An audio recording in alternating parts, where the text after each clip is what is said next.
Yay, it's working. Yay. Hello. I'm new to Story Group. I found out about this through Fiona's Baron's Night. Has the storytelling ended for the evening or not started?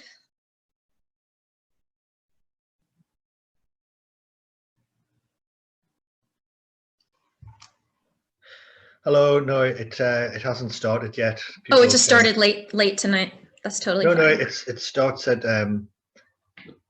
people start to turn up from about 9, and she starts reading from about 10 past or quarter past. But people will start to turn up in the next few minutes, I should think. I got my timing wrong because I was in UTC and now we're in BST. Yeah. Which is 1 hour different. So lovely to make it in. I love being read to. I love reading to people. So this group is wonderful. I don't know how many of you know Fiona. What is her last name? Gosh, search me if I remember. I know who she is, yeah, but I don't personally very well. But down south Scotland. Yeah, it was a lovely Burns night. We had a lot of reading of queer poets, African Scottish poets, just a lot of different things. It was lovely. Was there many people there attending? I'd say there were like 12. Oh. So is everyone on here right now hailing out of the UK? No, not right now. Actually, I think I'm the only one in the UK out of the small. Oh, here's another one. So who is the one who usually runs Storytime? Is that Megan? Frankie. Frankie, right? But he's not on yet. She. She. Yeah. Everyone. What book are you reading? What book are you reading currently? We're almost at the end of 1,000 Doors of January, I believe it's called. By. Oh, you got me there. I've forgotten. I honestly don't mind coming in halfway through a story. Unless the story is really complicated, I can usually figure it out. I honestly find it amusing sometimes. I think we're 2. I think this is the second last. Yeah. 1,000 Doors of January, you said? Yes, Alex E. Harrow. Yeah, 10,000 Doors of January, yeah, Alex E. Harrow.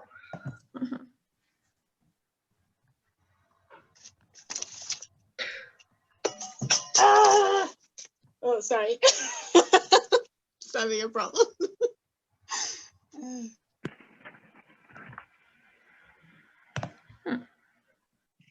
Doesn't sound like it's too complex.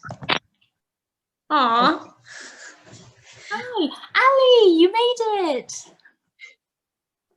Am I speaking to Andy the Dragon? You are. Who am I speaking to? Frankie. Oh! You just know me from me messaging like a few minutes ago. I'm glad it's working. It just wasn't working because you weren't broadcasting yet. Because I was on UTC time and now we're on BST time. So it's an hour difference. I was like, it's 10 o'clock, right? All the time zones. Find us. What? How did I find you? I'm glad you managed to find us. Yeah, I absolutely love storytelling. I'm happy to pitch in one night if you need somebody. I absolutely am obsessed with audiobooks. I actually only read audiobooks now, like for the past 5 years. I just love audio. I just finished reading The Golem and the Jinni, actually. Yeah. So I don't actually mind the story being almost over. I'm pretty good at like figuring things out. I mean, this book doesn't sound super complicated the way that, you know, some fantasy and sci-fi books can have really complex plots. This just seems like a lovely fantasy romantic, not romantic like love, but just romantic as in like flowery, like The Night Circus. I would consider The Night Circus to be a romance just because it's like very visually beautiful. Definitely. Well, yeah, like I think you'll probably just enjoy it as a bit of a kind of like a bit of a nice yarn. And yeah, like if there's anything you're like, I feel like I should know what is going on here, you can just drop in the chat and people will. Yeah. Do people craft while they listen? I tend to. My Wednesdays are Animorphs and Diamond Art. Incredible. You're gonna fit right in right here. This is the most fabulous gay unicorn ever, and it makes me so happy. That is so good. I love the fabulous gay unicorn. I'll My show you 5-year-old heart is happy. what I'm doing. I'm making a bookmark. Oh, lovely. Yeah, diamond art is exactly like cross stitch, but with little plastic diamonds. It's lovely. It's really lovely. I find it to be very soothing. I make a lot of original. What'd you say? Y'all are so creative. Yeah. It runs in my family, as in like my chosen family. This was my Christmas present from my partner. He made me this scrunchie stand for all my scrunchies that I like to sew. That's very cute. Who have we got? This. Hiya, Megan. Hello. Hi, Jonathan. I was So do you take turns or do you just read every single night, Frankie? I read during the week. I read like Monday to Friday, and then on Saturday nights we have poetry session, which is so each night will have a theme, and people. Everyone's getting cozy. Yeah, I can knows what's up. Jonathan's the cat. The cat's here. But yeah, so that's a kind of, people can kind of contribute whatever poetry they would like to bring or read around a particular theme. And then on Sundays we do Standalone Sundays, which Katie is responsible for these days and is doing an amazing job. Is Katie here? She's on her way. She just dyed her hair, so she's just brushing out dye. Oh my gosh, this group is so fabulous. I cannot. So I am. Oh my God, you made it! Huh? I did. So Yeah, I was just saying, I dream of becoming an audio artist. I have done some work with LibriVox. I have recorded some audiobooks for them. LibriVox is Project Gutenberg, so anything that is in the public domain that's like older, they record. So, The Jungle Book, Sherlock Holmes, Lovecraft just became common domain. So yeah, I just absolutely love it. Hoping eventually to start doing some of my own audio recordings. That's so but cool. yeah, I just adore audiobooks. I'm absolutely obsessed. I'm the kind of person that I am a fan of different audio artists. Like, everyone knows Jim Dale, but like I have just like a whole bunch of audio artists that I follow where I'll just listen to anything they do because I don't know. It's just a passion of mine. Very cool. Do you listen to audiobooks, Frankie? Not as much these days as I used to. I used to like listen to audiobooks in the car kind of during commutes and things. Yeah, I really love LibriVox. There's like, I can't remember, there's one particular artist on LibriVox who I really like, who has done a reading of The Little Princess, which I listen to pretty much every year around Christmas. That is like, that's so lovely. Ritual. What is your background, Frankie? Are you a storyteller? Like, what is your art connection? I just now. I just like reading. She is just now. like reading. Mm-hmm. yeah, Frankie started this at the start of the pandemic or a little bit before lockdown started, and it's just been reading to us. So Frankie, you are a storyteller, and also Yes, Nick absolutely. has converted some of your books into audiobooks. So Yeah, you are you're an right. audiobook artist as well. You need the "the" with the the storyteller. Very important. It's just the most cozy, comforting thing, It's just such a wonder telling stories. It's just like what people do when things get bleak, and it's just such a wonderful way to survive spiritually and emotionally. It's just wonderful. Definitely. I don't want to stop you from starting, although I don't know if you're still waiting for people. It seems like you have a lot of fans. Well, we have what time is it? We have a whole minute. Whole minute. So Storytime officially, the official time of Storytime is 10 past ish, and traditionally Katie will give a reminder. So perhaps when she is ready for ish. Katie, how is your hair, my darling? What color is it? What color is it, Katie? What color is your hair? You'll get to see tomorrow. It's wet, so we can't tell what color it is yet, but I'm guessing reddish brown. Ooh, it's going to look incredible, whatever color it is. Hi, Bina. Hi, Bracken. Hi, Rory. Go through and say Taste, did you dye your hair just for the finale? Hey, Ariane. Hi, Carmen. Who else we got? Hi, Jack. Hey, Andy. Hello. Hi, Evan. Hi, Tara. Hi, Ian. Hi, Jen. Hi, Michael. Hi, Martin. Full house. Full freaking house. It's getting real. We need to be here for it. Katie, did you dye your hair just for the finale? Story time. Story time. Story time. Okay, everybody. I think it might be story time. I'm going to mute you all. Now. Okay.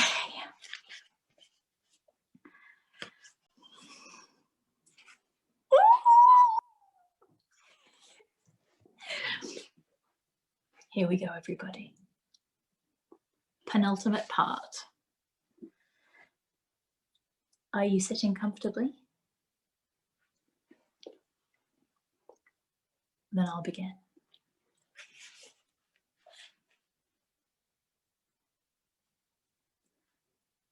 "12.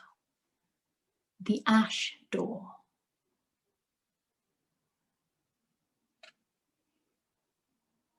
He was already waiting for me, of course.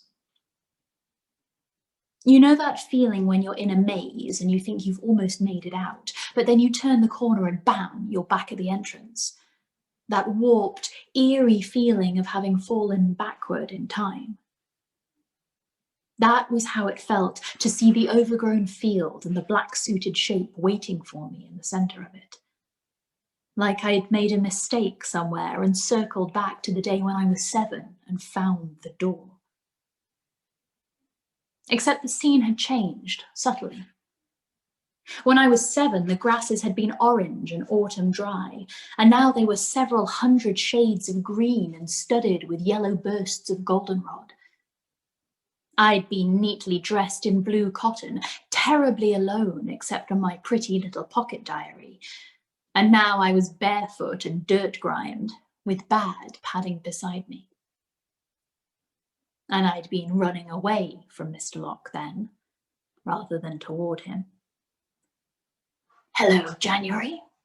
Sinbad, always a pleasure." Mr. Locke looked a little travel-rumpled, but otherwise precisely the same. Square, pale-eyed, supremely confident. I remember being surprised, as if I expected him to be wearing a black cape lined with red silk or twirling a long moustache with a sinister smile.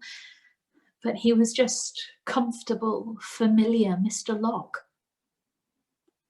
"Hello, sir," I whispered.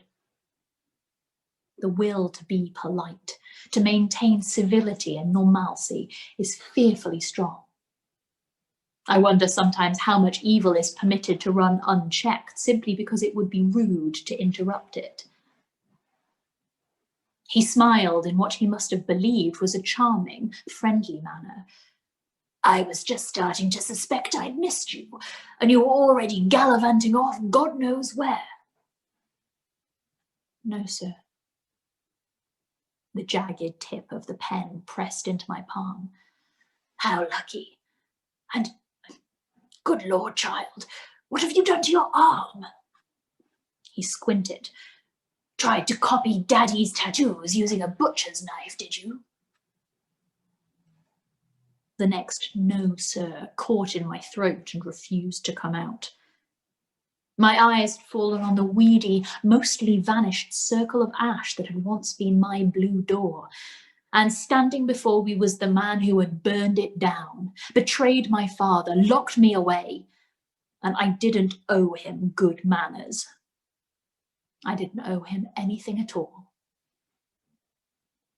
I unbent my shoulders and raised my head. "I trusted you, you know. So did my father."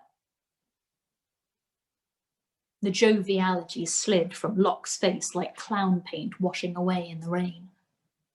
His gaze on me turned watchful and narrow-eyed. He didn't answer. "I thought you were helping us. I thought you cared about us." "About me?" Now he raised a placating hand.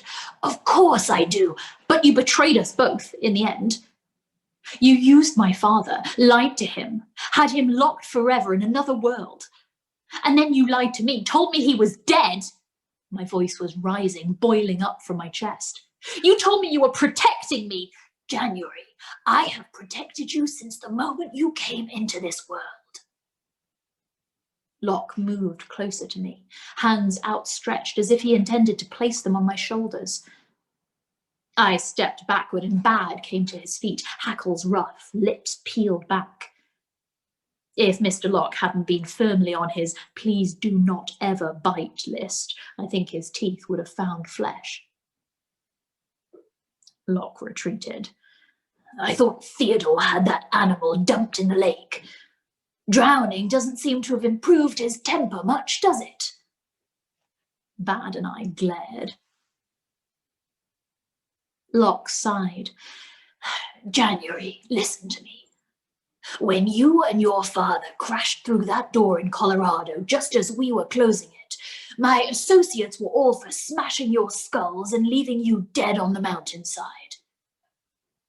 From my father's account, you gave it a good try, I said coldly. Locke made a dismissive, gnat-swatting gesture. A misunderstanding, I assure you. We were there because your mother had raised quite a fuss in the papers. Everybody made fun of the mad woman and her ship in the mountains, but we suspected there was more to it. And we were right, were we not? He cleared his throat. I'll admit my mind was a bit overexcited about your father, but the poor fellow had been tearing down a doorway when half a damned ship sailed through it. And anyway, there was no lasting harm done. I had the two of you well taken care of while I consulted with the others. The society, you mean? Locke inclined his head in a genteel bow. And they all advised you to commit double homicide, did they? And I'm supposed to be grateful that you didn't do it? I wanted to spit at him, scream at him until he understood how it felt to be small and lost and worthless. Do they hand out medals for not murdering babies? Perhaps just a nice certificate? I expected him to shout at me, perhaps even hoped he would. I wanted him to abandon this pretense of goodwill and good intentions, to cackle with glee. That was what villains were supposed to do. That was what gave the heroes permission to hate them. But Locke merely looked at me with one side of his mouth twisted up. You're upset with me. I understand. I sincerely, deeply doubted it. But you were exactly what we'd been striving so hard to prevent, you see. Exactly what we'd sworn ourselves against. A random, foreign element with the potential to instigate all sorts of trouble and disruption, which ought to be stamped out. My father was a grieving scholar. I was a half-orphaned baby. What sort of trouble could we cause? Locke bowed again, his smile gone a little tight. So I argued. I brought them all around eventually. I am very persuasive when I wish to be. A small black laugh.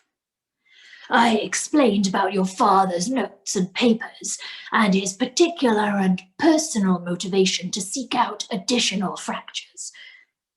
I suggested I might foster you myself, watch you carefully for any useful, unusual talents and turn them to our purposes. I saved you, January. How many times had he told me that, growing up? How many times had he retold the story of finding my poor father and taking him under his wing, of giving us fine clothes and spacious rooms, and how dare I talk to him like that? And every time I would wilt with guilt and gratitude, like a pet whose leash has been tugged. But now I was free. Free to hate him, free to run from him, free to write my own story. I turned the pen in my hand. Listen, January, it's getting hot. Locke mopped the pearled sweat from his forehead theatrically. Let's you and I head back into town, discuss everything in a more civilized setting. Hmm? This has all been nothing but a series of No. I had a suspicion he wanted to get me away from here, away from the susurrating green field and the black remains of the door. Or maybe he just wanted to get me back to town where he could call the police or the society. No. I think we're through talking, actually. You should leave. My voice had been so emotionless it could have been a conductor's announcement on a train, but Mr. Locke threw up his hands in defence. You don't understand. You've suffered some personal misfortunes, I admit, but try not to be so selfish. Think about the good of the world, January. Think about what these doors, fractures we call them, or aberrations, promote. Disruption, madness, magic. They overturn order. I've seen a world without order, defined by constant competition for power and wealth, by the cruelties of change. Now he did reach for me, resting his hand clumsily on my shoulder and ignoring Bad's snarl. His eyes, colourless, glacial, stared into mine. I wasted my youth in a world like that. What? My fingers around the pen went slack. He spoke slowly, almost gently. I was born into a cold, vicious world, but I escaped and found a better one. A softer world full of potential. I have dedicated my life and the better part of 2 centuries to its betterment. But you... 2 centuries? Now there was pity in his voice, syrup sweet and rancid. I travelled in my youth, you see. Happened to find a fracture in the middle of old China and a very special jade cup. You've seen it, I'm sure. It has the property of extending one's lifespan. Perhaps indefinitely. We shall see. I thought of Lizzie saying he hadn't aged a day. Thought of my father's silvering hair, the lines framing his mouth. Locke sighed and said softly, I first came into this world in 1764 in the northern mountains of Scotland.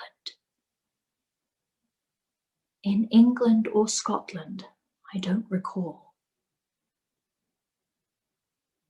I thought I'd circled back to the beginning of my own labyrinth. I thought I knew where I was.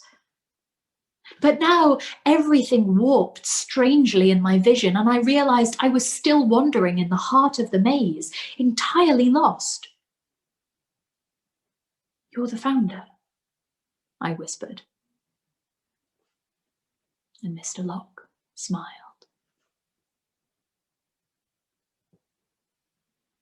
I stumbled backward, clutching at Bad's fur. But how could... No. It doesn't matter. I don't care. I'm leaving. I fumbled for the newsprint pages, held the pen tight in shaking fingers. Run away. Run away.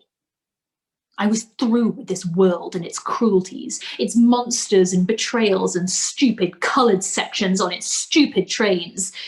Is that how you do it? Some sort of magic ink? Written words? I should have suspected as much. Locke's voice was genial, quite calm. I don't think so, my dear. I glanced up at him, the split nib already touching the page, and his eyes caught me like 2 silver fishhooks. Drop that, January, and be still. The The pen and paper fell from my hand.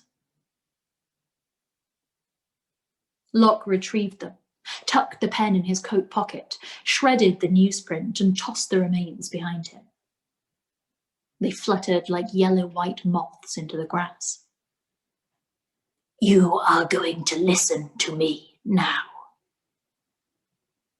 My pulse beat turgid and reluctant in my skull. I felt suspended, like some unlucky prehistoric girl preserved forever in a glacier. When you're done listening, you're going to understand the work to which I've dedicated my life. And, I hope, how you might help me. So I listened, because I had to listen, because his eyes were hooks or knives or claws fastened tight in my flesh. How is it your stories always start? Once upon a time, there was a very unlucky little boy. He was born into a nasty, brutal, bitter world, a world too absorbed in killing and being killed even to name itself. The locals in your world called it Ifrin, I later learned, and that's what it was. Hell. If hell were dark and frigid. He wavered oddly between accents, his tones swerving between dry narration and bitter anger. It was as if the Mr. Locke I'd grown up with, his voice, his mannerisms, his posture, was just a sort of party mask, behind which lurked someone much older and stranger. This unlucky boy fought in 4 battles before he was 14. Can you imagine? Boys and girls dressed in mangy animal skins, half feral, running among the soldiers like hungry scavengers. Of course you can't. We fought for such meager rewards. A few snow-covered acres of good hunting ground, the rumour of treasure, pride. Sometimes we didn't even know why we fought, except that our chieftainess willed it. How we loved her. How we hated her. My expression must have changed, because Locke laughed. It was a perfectly normal sounding laugh, the same jovial boom I'd heard how many hundreds of times, but it made the fine hairs on my arms stand upright. Yes, both. Always both. I imagine it's much the same way you feel about me, really, and don't think the irony is lost on me. But I was never cruel to you, the way our rulers were. Now his tone turned almost anxious, as if he were afraid one or both of us might not quite believe him. I never made you do anything against your own interests. But in Ifrin they used us, like soldiers use bullets. It was too damned cold to live clanless and hungry, but we might have tried anyway if it weren't for the birthright. I heard the capital B pressing up through Locke's sentence, casting a bulbous shadow behind it, but didn't understand it. I should have started with the birthright. I've gotten it all jumbled up. Locke dabbed sweat from his lip. This storytelling rubbish is harder than it looks, eh? The birthright. Around 16 or 17, a very few children in Ifrin manifest a particular ability. It's easy at first to mistake the children as bullies or charmers, but they possess something much rarer, the power to rule, to sway men's minds, to bend their wills like smiths bend hot iron. And then there are the eyes, of course. The final sign. Locke leaned toward me and widened his own ice-pale eyes for my inspection. Softly he asked, "What colour would you call them?" We had a word for it that English doesn't supply, which referred to a very particular kind of snow that has fallen and refrozen, so that there's a grey translucency to it. No, I thought, but the word felt weak and distant in my head, like someone calling for help a long way away. A broken grass stem poked into the bare arch of my foot. I pressed down against it, felt it peel away a semicircle of skin, felt the prickle of raw skin in the open air. Locke's face was still close to mine. You already know all about the birthright, of course. Such a willful little girl you were. Like Smith's bend hot iron. I saw myself briefly as a piece of worked metal glowing dull orange, hammered and hammered. Locke straightened again. The birthright was an invitation to rule. We were expected either to challenge our present chieftainess in a battle of wills, or skulk off and form our own miserable clan.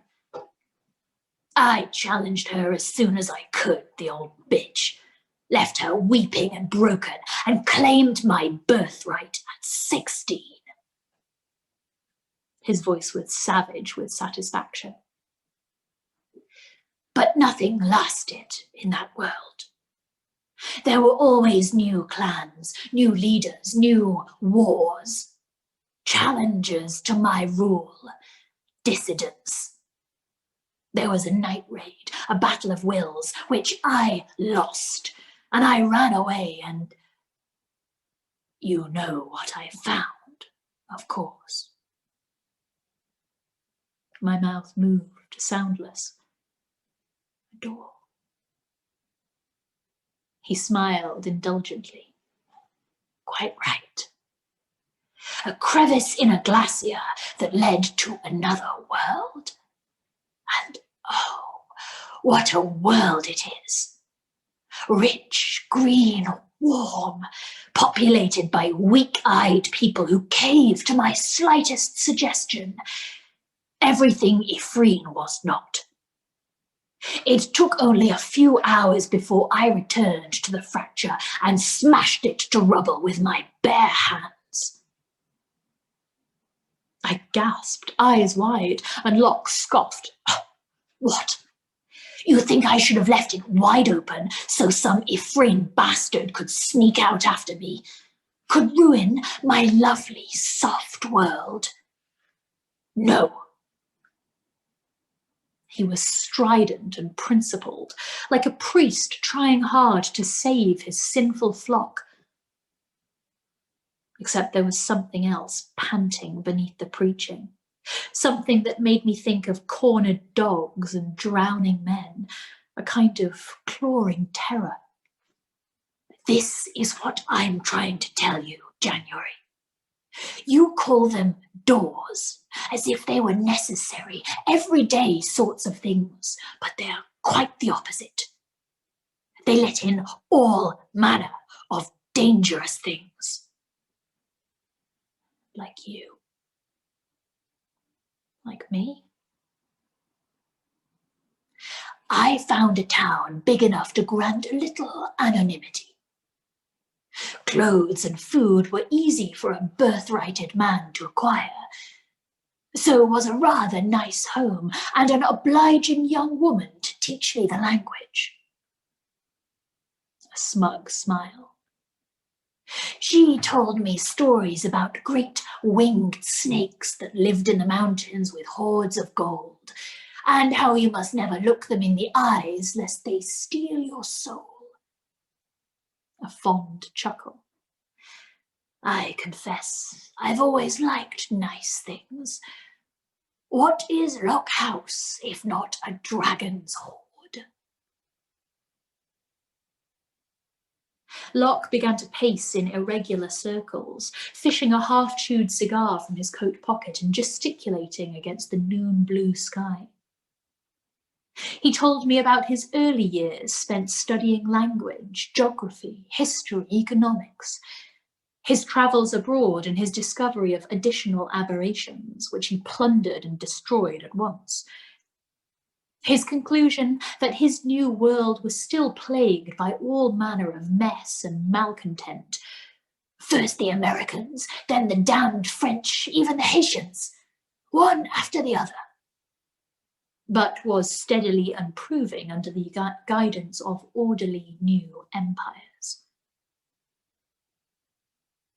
I listened, with the sun pulsing against my skin like a hot yellow heartbeat, and the words, "Be still," circling inside my head like harpies. I felt 12 again, being lectured at in his office and staring at his Enfield revolver in its glass case. He joined the Honourable East India Company in 1781. He rose through the ranks quickly, of course, and it wasn't all my birthright either, don't look at me like that. Made himself a largish fortune, pursued business ventures of his own, retired and rejoined the company several times to allay suspicion about his age, built himself homes in London, Stockholm, Chicago, even a green little estate in Vermont in the 1790s.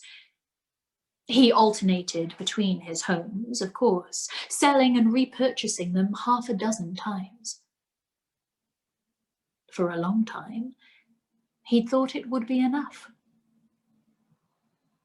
But then, in 1857, a certain group of mutinous colonial subjects rose up, set a few British forts aflame, and ran victorious through the countryside for almost a year before being brutally subjugated once more. I was there, January, in Delhi.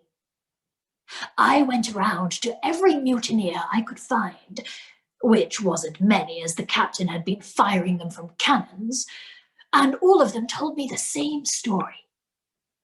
An old Bengali woman in Meerut had slipped through a strange archway and returned 12 days later. She had spoken with some sort of oracular creature that told her she and all her people would one day be free from foreign rule. And so they'd taken up arms against us. Locke's hands rose into the air in remembered outrage. A fracture! A damned door lurking beneath my very nose! He exhaled forcefully and tucked his thumbs behind his belt, as if willing himself calm.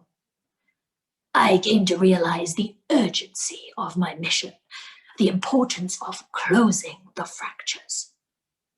I took it upon myself to recruit others to my cause.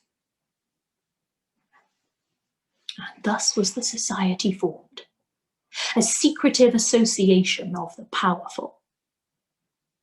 An old man in Volgograd who kept his heart in a little velvet box, a wealthy heiress in Sweden, a fellow in the Philippines who transformed into a great black boar, a handful of princes and a dozen members of Congress, a white-skinned creature in Romania who fed on human warmth. Now Locke spiraled back to face me in his pacing, snagged my eyes with his own. We have done our work well. For half a century, we've laboured in the shadows to keep this world safe and prosperous. We've closed dozens of fractures, maybe hundreds. We've helped build a stable, bright future.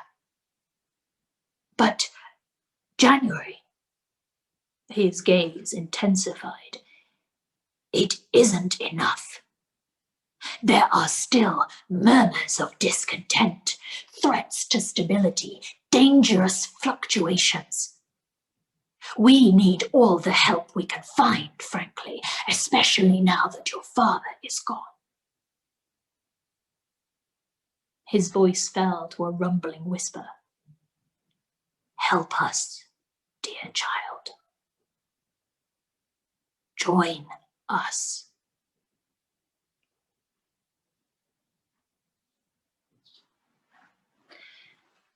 It was well past noon now, and our shadows had begun to creep cautiously out from under us, shattering into dark spindles in the tall grass. The river and the cicadas made a kind of rushing thrum beneath the soles of my feet, as if the earth were humming to itself. Mr. Locke breathed, waiting. Words pressed at the roof of my mouth, words like thank you, or yes, of course, sir, or maybe give me some time. They were pleased, flattered words, oozing with girlish gratitude that he loved me and trusted me and wanted me by his side. I wondered if they were my words or Mr. Locke's, delivered to me through his white-eyed gaze. The thought was sick-making, dizzying, infuriating. No. Thank you. I hissed it between locked teeth. Locke clucked his tongue. Don't be imprudent, girl. Do you think you'd be permitted to wander freely, with your habit of opening things that ought to be left closed? The society would not suffer such a creature to live. Mr. Ilvain already indicated as much, as did Mr. Havermeyer. Locke huffed in exasperation. Yes, I'm terribly sorry about Theodore and Bartholomew. They were both given to extremes and to violent situations. No one will miss Theodore much, I assure you. I'll admit there were some concerns about Miss Whatsit and your little grocer boy, but I've dealt with them now. Dealt with? But they were supposed to be safe, supposed to be hidden in Arcadia. A soft wailing sound ran in my ears, as if I were hearing someone crying from a long way away. I stepped forward, half stumbling on something buried in the ash pile. Jane, Samuel. I could barely speak their names. Are both perfectly fine. I went weak with relief and found myself kneeling in the ash with Bad propping me up on one side. We found them creeping down the coast of Maine after you. We hardly caught a glimpse of Miss Whatsit. Awfully quick on her feet, the thieving bitch. But we'll find her eventually, I'm sure. The boy, though, was quite cooperative. A ringing silence. The cicadas hummed and thrilled. What did you do to him? It was a whisper. My, is this a crush? After a decade of Little Miss Leave Me Alone I'm reading? If you've killed him, I will write a knife into my hand, I swear I will. Calm yourself, January. My methods of interrogation are far less primitive than Havermeyer's. I simply asked him a few questions about you, realized you'd unwisely told him all about society business, and told him to forget the entire affair, which he obligingly did. We sent him trotting off home without a care in the world. Mr. Locke's smile, comforting, assured, told me he didn't understand what he'd done. He didn't understand the horror of it, the violation. He didn't understand that reaching into someone's mind and sculpting it like living clay is a species of violence far worse than Havermeyer's. Was this what he'd done to me? My whole life? Forced me to become someone else? Someone biddable and demure and good, who didn't run off into hayfields or play on the lakeshore with the grocer's son, or beg on a weekly basis to go adventuring with her father. Be a good girl and mind your place. Oh, how I'd tried. How I'd worked to fit myself inside the narrow confines of the girl Mr. Locke told me to be. How I'd mourned my failures. He didn't understand how much I hated him then. As I knelt in the ashes and tall grasses, my tears turning to muddy paste on my cheeks. So you see, everything is taken care of. Join the society and all this nonsense will be forgotten. The invitation is still open, just as I promised. I could barely hear him over my roaring, keening fury. Don't you see, you're meant to do this. I've raised you at my side, let you see the world, taught you everything I could. I never felt it would be entirely wise to,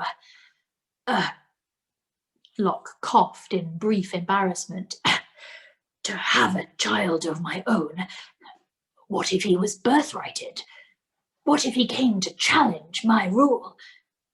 But just look at you. My adopted child has turned out to be nearly as willful, nearly as powerful as any true-born son of mine could be. His eyes on me were lit with pride, like an owner admiring his best horse. I don't know precisely what you're capable of, I admit, but let us find out together. Join us. Help us protect this world. I knew when Mr. Locke protected something, he locked it away, stifled it, kept it preserved like an amputated limb in a glass case. He'd been protecting me my entire life, and it had nearly killed me, or at least my soul. I wouldn't let him continue to do that to the world. I wouldn't. But how could I not, when he could remake my will with a mere look? I buried my hands in the weedy ashes around me, an unvoiced wail caught in my throat. It is at that moment I made two interesting discoveries.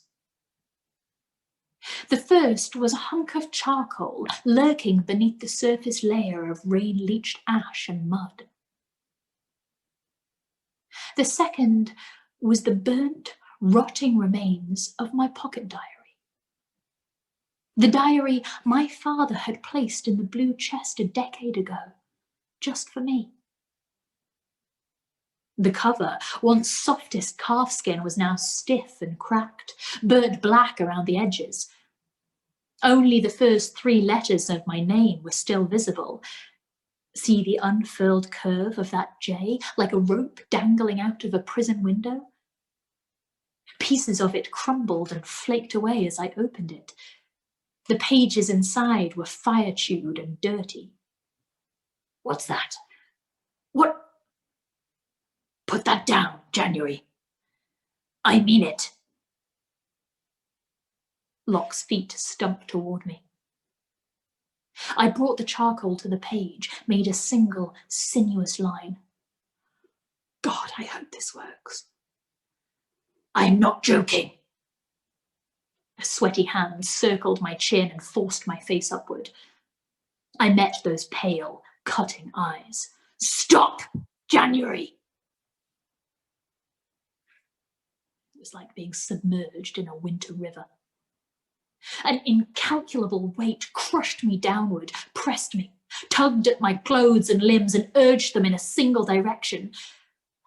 Wouldn't it be so much easier if I just let the river take me instead of gritting my jaw and refusing? I could go back home again, could curl back into my former good girl place like a loyal hound at her master's feet. It became a question, as I stared into Mr. Locke's bone-pale eyes, of how thoroughly he'd succeeded in making me be a good girl who knew her place. Had his will entirely eclipsed my own? Had he scrubbed away my natural self and left nothing but a china doll version behind? Or had he merely stuffed me into a costume and forced me to play a part? I thought abruptly of Mr. Sterling, the eerie emptiness of him, as if there were nothing at all lurking beneath his good valet mask. Was that my future? Was there anything left of that obstinate, temerarious girl child who found a door in the field all those years ago? I thought of my desperate escape from Brattleboro, the midnight swim to the abandoned lighthouse, and my wandering, dangerous route southward. I thought of every time I disobeyed Wilder or snuck a story paper into Locke's office rather than read the history of the decline and fall of the Roman Empire, of the hours I'd spent dreaming of adventure and mystery and magic.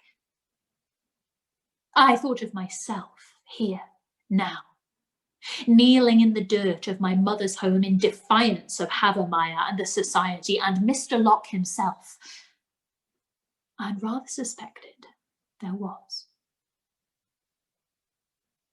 Could I choose now who I wanted to be? The river surged and rushed against me, willing me down, down, down. But it was as if I'd turned into something impossibly heavy. A lead statue of a girl and her dog standing together, unbothered by the crushing river. I pulled against Locke's hand on my chin, broke away from his eyes.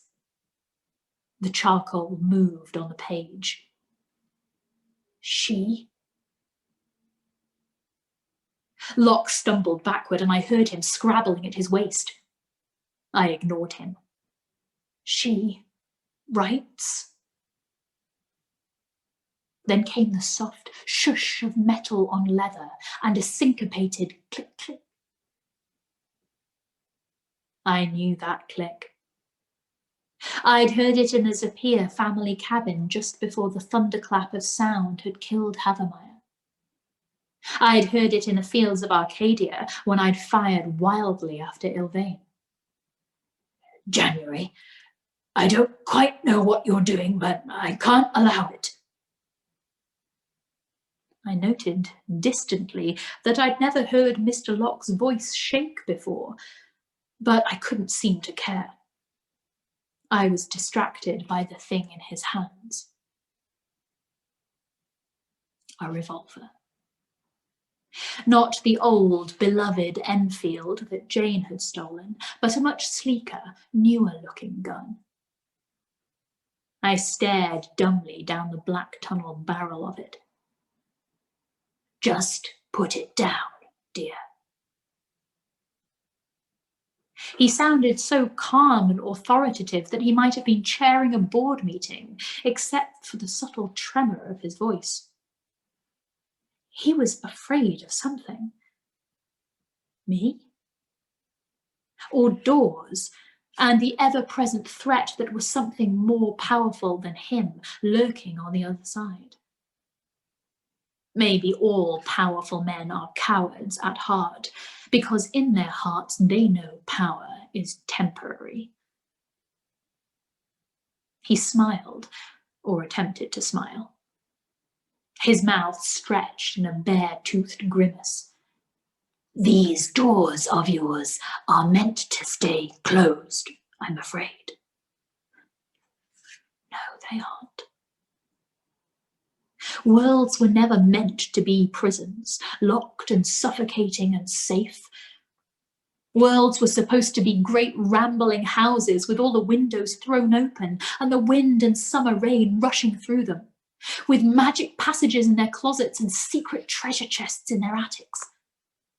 Locke and his society had spent a century rushing madly around that house, boarding up windows and locking doors. I was so very tired of locked doors. She writes a door of... I suppose, looking back, that I hadn't ever been properly afraid of Mr. Locke. My childish heart refused to believe that the man who had sat beside me on 100 different trains and steamers and ferries, who smelled of cigars and leather and money, who was always there when my own parents weren't, could ever really hurt me. I might even have been right, because Mr. Locke didn't shoot me. Instead, I saw the black glint of the barrel swing to the right. It paused, pointed at Bad, at the spot where his hairs met in a ridged seam down his chest. I moved. My scream was eaten by a booming crack. And then Mr. Locke was yelling, swearing at me, and I was running my fingers over Bad's chest, whispering, "Oh God, no." And Bad was whimpering, but there was no wound, no hole. His skin was as smooth and whole as it had been before. Then where was all this smeary red coming from?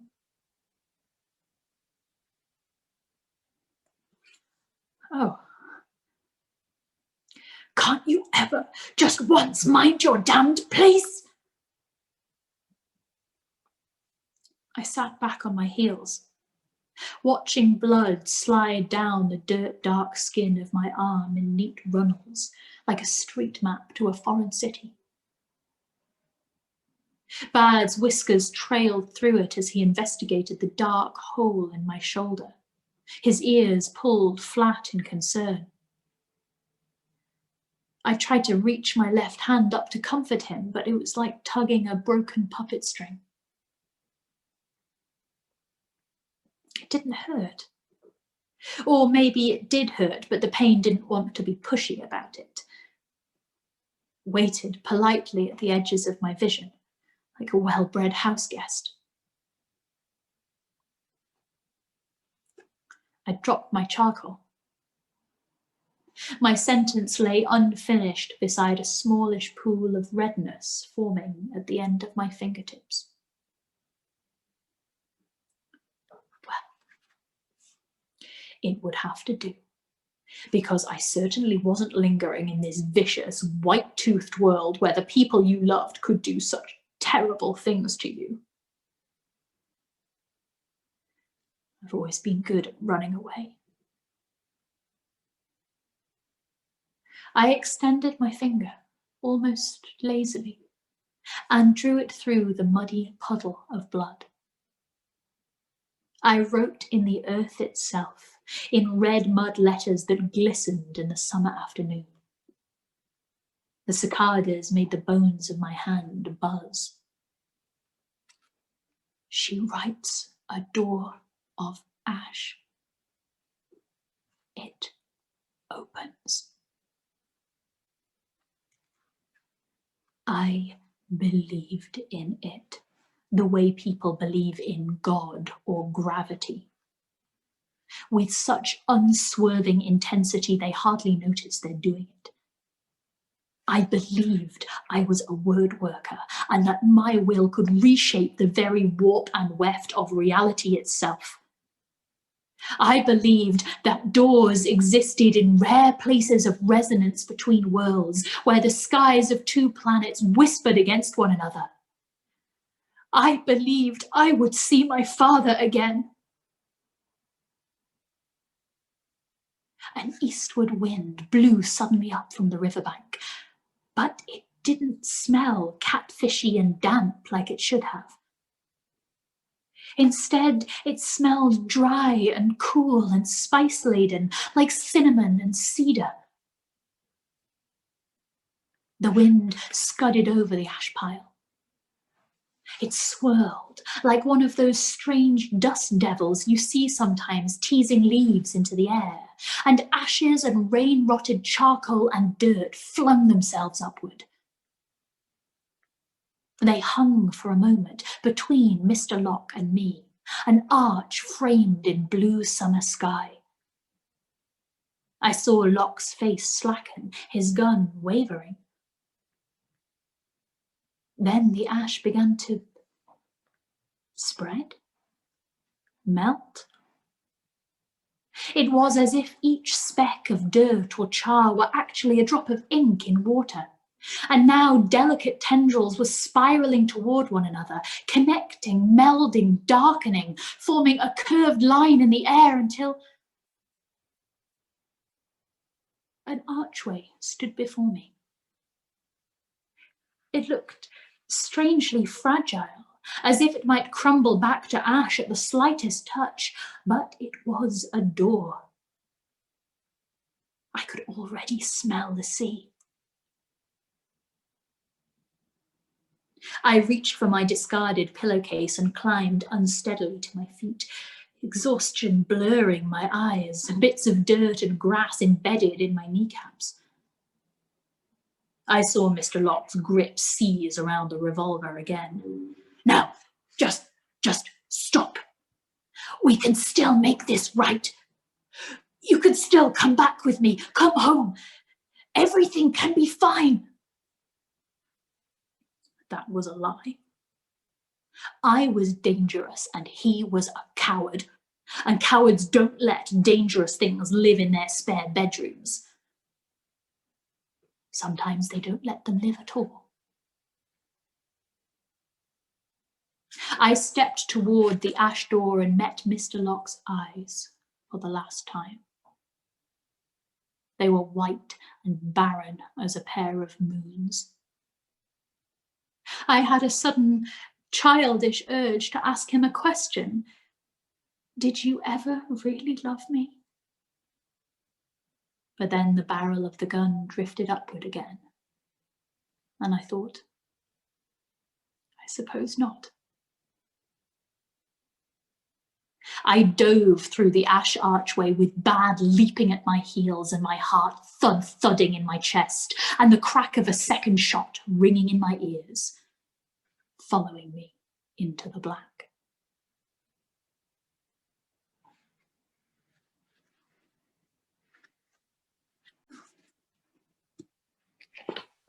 Oh, What? So good. Yeah. Yay! great Aunt Lizzie come out and shoot Mr. Locke now?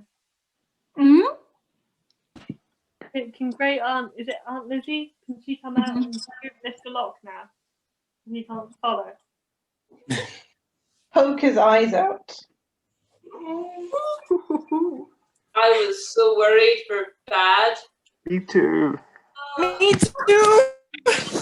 Oh, Me 3 or 4 or 5. Fine, big character, whatever. Bad's fine. That's the most important thing. yeah. Yes, I had the exact same reaction. Like, oh no, oh no, oh no, Bad. We're Bad. Oh, it's just her. It's fine. Yeah.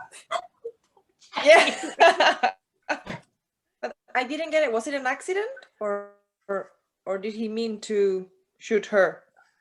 He meant to shoot Bad and she jumped. She was like, no.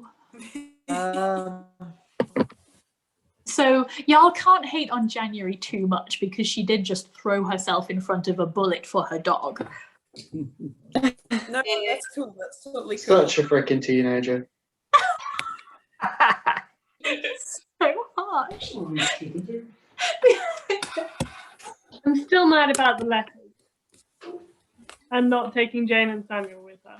But yeah, no, she and letting the society know that Arcadia door was open again. Like, that's completely unforgivable. Gosh. But if so, she's just burned the entire world. It is. Yeah. It is. Frankie, what was that line again that I really loved about, like, powerful men are cowards or like always afraid because they know power is temporary. That was so good. Oh yeah. That's Maybe good, all powerful men are cowards. Yeah, at that was heart, good. because in their hearts they know power is temporary. Oh, I love that this is basically a revolutionary text. Like, Locke is literally just a dragon sitting on a horde, keeping all of the other people beaten down, and like the rich and powerful are shoring up their interests, and they're literally vampires. Like, that's what this is. It's an avatar of like imperialism and colonialism and capitalism. Yeah. It is fucking rad.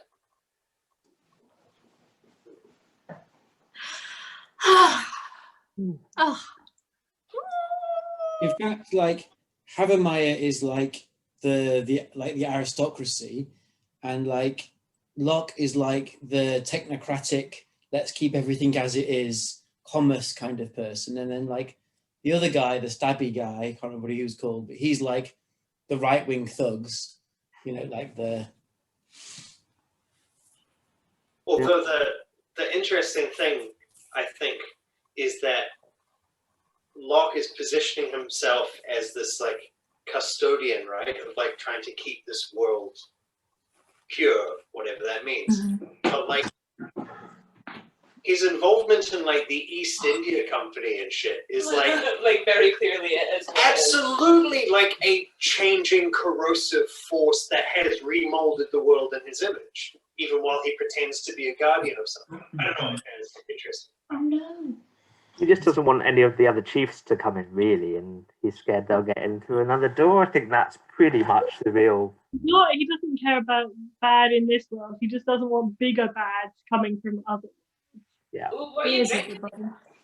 Whiskey. Happy Burns night. Hey. I think it's fairly obvious that he never wanted to keep the world safe. He wanted to keep the world his. He wants to keep himself safe. Yeah. It's like a bastard offspring of like Gollum and the Monopoly Man. I was thinking Gollum earlier. Yeah, put out his eyes. Do not pass, Carl. Do not cut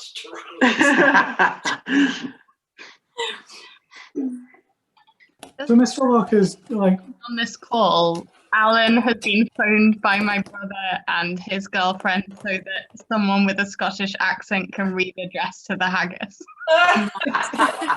Nice. Which I That like. is adorable.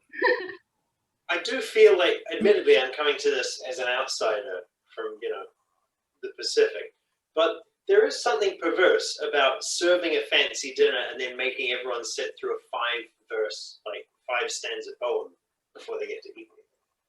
Like that. Is that not how you just have the haggis? That's just standard dinner, right? That's what we do every night for dinner. poetry is important. Right, sitting through a Passover dinner, it's way longer. There's like an entire book of prayers and stories you Yeah. need to get through before you get to eat. But there is a lot of wine, so you know. Yeah, that's true. The wine does help by the time. Egg and chips and the rhyme of the Ancient Mariner, right? I mean, it's no worse than like saying grace, is it? Oh. That explains a lot. What are you saying, Mama? So Mr. Locke is undoubtedly very, very bad. Like that's very clear. But like, and he very much wanted to keep the world for himself. But like, it does sound like some of these doors had some pretty terrifying things through them. And so like, closing doors doesn't he wasn't seem like an obviously closing them for the right completely practical reasons. thing. Get the leopard women in to guard them. They sound awesome. Ah, the leopard women. Who's dressing as a leopard woman tomorrow night? If I had any leopard friend.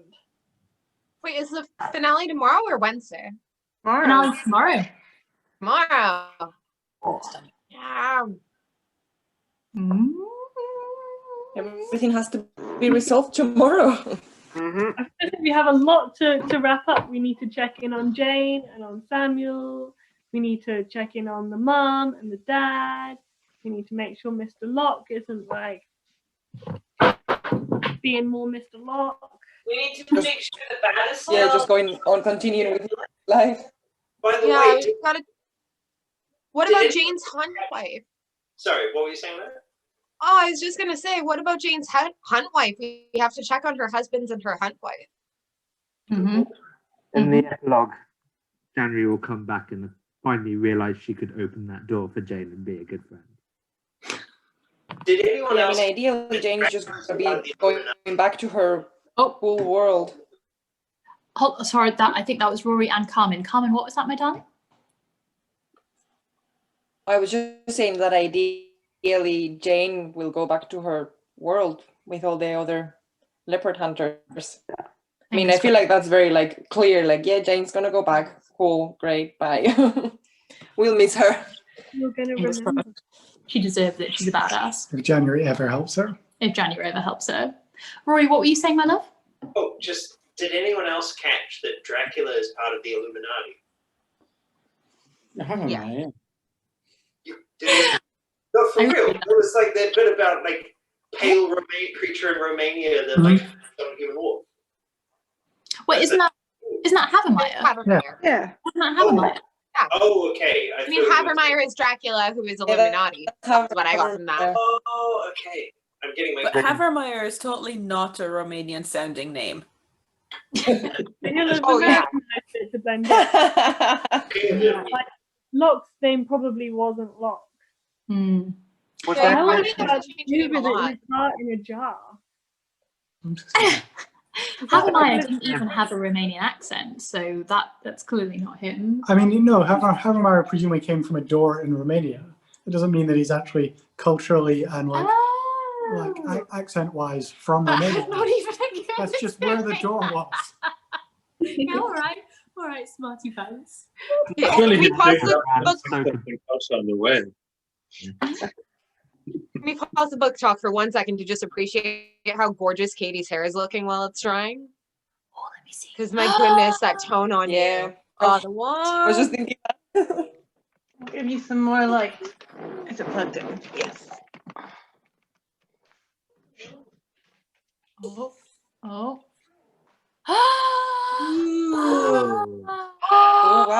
wow. Yeah. I You didn't have know to you could get. post a photo like with daylight tomorrow on the group. So beautiful. Katie, you have shifted your kind of babe somehow, and it is gorgeous. Why, thank you.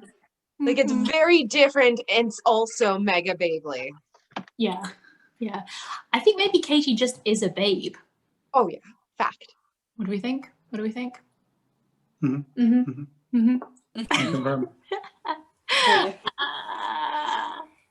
We'll have to get this in Babe Scientific Journal so that can be recorded somewhere that Katie is definitely a babe for scientific reference. Yeah. Well, we've all thoroughly peer reviewed that just now. We're a bunch of peers. So. We are a bunch of peers. Yeah, we're good. I suppose publishing to YouTube's its own thing. You are officially peer reviewed and published, or you will be tomorrow when Frankie gets the video app. Yay! I'm going to bed now. Oh, well, wait, hold on. Well, let's say goodbye to the catch-up crew, and then we can say goodbye to you. Want to say goodbye to the catch-up crew? Yeah? Say about the thing on Friday. Yes. Shout. Okay, so because there are some days off after this book, on Friday I am going to be doing a thing on Storytime for it's a band called Admiral Fallow. They did a live show on Saturday, and there's a live recording, and I'm gonna play it on Friday. So I know that we haven't had any live music for a while, and I know that we probably all are quite missing live music. So it's a really nice band. I will pop up a wee video of theirs so that you can see what it's like. But yeah, join me on Friday for live music. Perfect. Thanks, Brandon. Also, Sunday, Great Gatsby Muppets thing. Yeah. And before that, if you want to talk about feelings while you're missing your friends and then laugh your feelings away, come hang out at Closest Embrace and talk about feelings. I love this all so much. And go to Andy's dance class while we're all self-promoting. Andrada teaches awesome isolations on Thursdays. Yes. At yes, 6 yes, p.m. yes. UK time. And then next week, Zach is doing Cyrano, which is going to be absolutely lush, and everyone should definitely check that out. Yeah. If people have, by the way, so I'll be doing the next newsletter probably tomorrow because I missed this weekend. Doop, doop, doop.